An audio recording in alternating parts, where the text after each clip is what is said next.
SMT Nation, we back. Nation, we got a bit of a network update. This one is probably going to help several carriers. I think most specifically two of them, T-Mobile and AT&T. All right, so we got that update here today for this radio gear. Very quickly, just to let you know that we do have the real SMT Buy Me a Coffee link. If you want to support your creators directly, you could do so by buying me a coffee. Link is in the description. And if you're looking for a great deal on your wireless service, check out our partner, Mint Mobile. The partner link is in the description. All right, so this story came out a couple of days ago, and I wanted to cover it with you guys because this is an indication that the proper equipment setup will be coming to market that I think is going to enable T-Mobile to be more motivated to start upgrading tower sites with this radio gear. All right, so the reason why this is an important story and why it's an important piece of hardware is C-band, or I should say N77, is a high capacity channel that Verizon, AT&T, and T-Mobile currently have licenses for. Even Dish has some licenses in N77. It's made up of two parts, though. It's got an upper component, or an upper frequency at 3700, and then it's got a lower one at like 3400. All right, so 3700 was first deployed about a year and a half ago, and the 3400 was later auctioned and then now being also deployed by AT&T. T-Mobile has licenses for both of these frequencies, but has yet to put up any commercial radio gear on their network. And it's gotten to that point, I think, where it's time for T-Mobile to start putting that on the agenda of the to-do list. All right, so T-Mobile spent $10.7 billion on C-band, an additional $2.9 billion on the 3.45, right? So they spent billions on those spectrum licenses in both parts of that band. So now they're going to have to build, and AT&T has been deploying two separate radios for this channel. So now, with this news, Ericsson has gone ahead and put in for a waiver to the FCC to allow them to sell a single 5G radio that broadcasts both parts of the band. Right, so the 3400 DoD, the 3700 C-band, all together. All right, so this is good news. This allows for efficiency. I think specifically about size limitations on certain sites. I think about the power efficiency side of it, the space, right? So when you look at tower agreements and, insurance and all these other things, the weight restrictions, the wind resistance, all these things coming into play, it's a better option for the carrier in most cases, right, when considering all those things.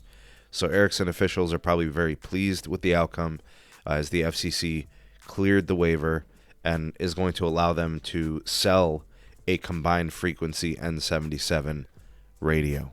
All right, and even better news is the fact that it's going to be a 64T64R, or what's known as multi-input, multi-output MIMO antennas that are built in. So this means you're getting lots of tiny little antenna elements that allows the connection, for the customers that are on the network to have access to more capacity. It's more spectral efficient.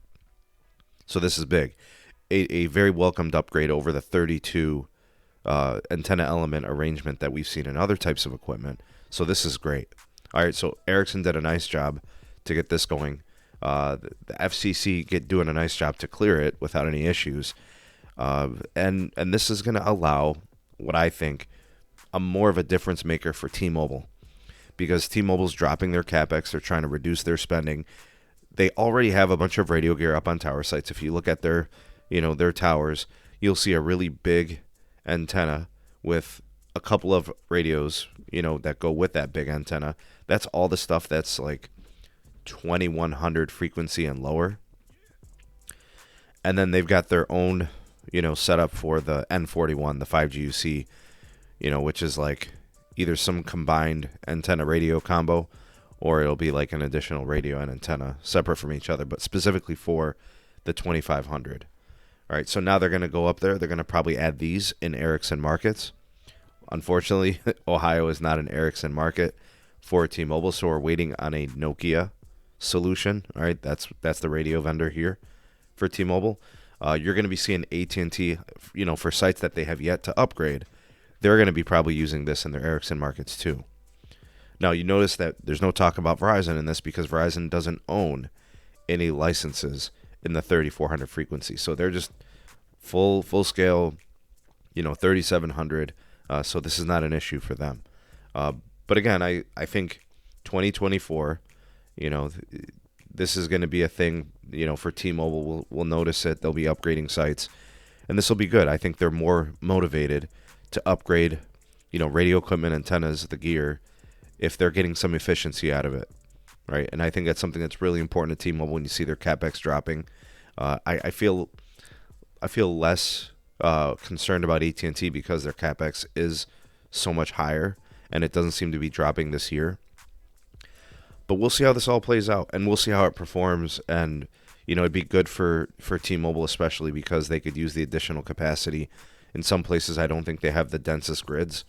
In some places, I also think they have such incredible market share. They really do need to get the spectrum on air, right? In some markets, they've got 40 megahertz of 3700, an additional 3400 licenses that they can put all to work.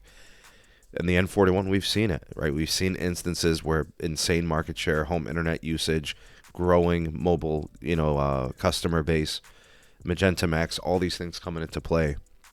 And they need to get this to work, right? And they're doing a good job to upgrade, their fiber circuits to 10 gigs, and all that. So put this on your radar. We'll be looking for this at some point in the end of the year to see if they can start upgrading sites.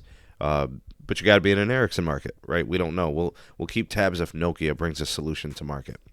Interesting to see if they do. What do you guys think of this story? What do you think of the situation? Glad to see it. Glad that AT&T and T-Mobile now have a solution. We'll see how it plays out. Tell me what you think. You are the voice of the people, the SMT Nation. Let your voice be heard. Like, share, subscribe for more. Turn on the bell notification icon to never miss an upload. Links are in the description for all things going on with the channel. Big shout out to my YouTube members and patrons for making the content on this channel possible. And to anybody who's ever bought me a coffee, appreciate it. Thank you so much. And if you guys want to get the SMT caffeinated and keep it motivated, that link is in the description. And also, don't forget to check out our partner, Mint Mobile. The link is in the description. Thanks for watching. See you on the next one. Peace.